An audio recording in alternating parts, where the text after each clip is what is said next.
Yeah, you mentioned Eric Gray had a 100-yard day, ran really well in the first half, took advantage of some room created by the offensive line. You see running backs as I do across the country. There's a ton of great ones, really good players. Uh, where do you categorize him? How good do you think he is on the top end versus the very best backs?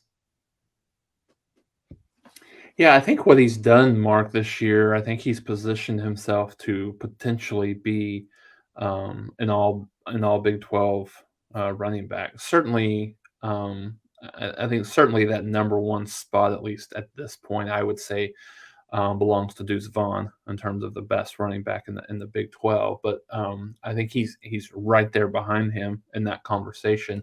Bijon Robinson obviously has probably a little bit more talent, but he's elevated himself to potentially being that guy. And I think the benefit that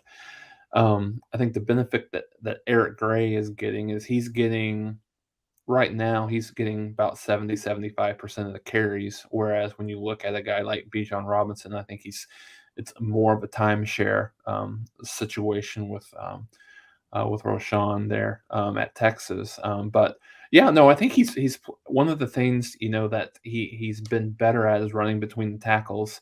He's he's one of the top. I was trying to look this up, but one of the top running backs in the Big 12 this year in terms of yards per carry, and things like that. So he's put himself in position to eclipse 1,000 yards if he continues to have a pretty decent back half of these last 4 games. But yeah, no, I think he's made himself a lot of money this year, Mark. There was a lot of talk about potentially him leaving early last year. Didn't really put much on tape in terms of overall, but his ability to catch the ball out of the backfield, his ability to run between the tackles, his very rarely do you see him tackled by the first guy. He's very elusive in the open field, so he's a smaller back by stature, but I think he's certainly one of the better ones in the at least top 3 in the Big 12 this year.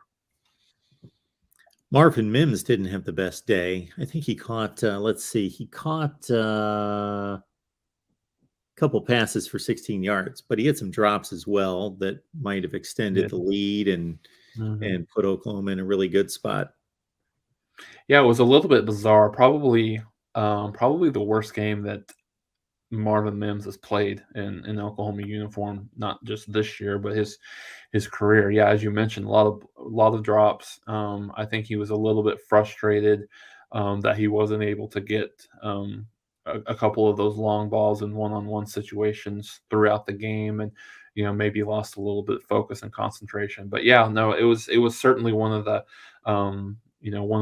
weakest performances from him, and certainly Oklahoma needs him to kind of get back to his normal Marvin Mims, stature, coming into this week's game against Baylor.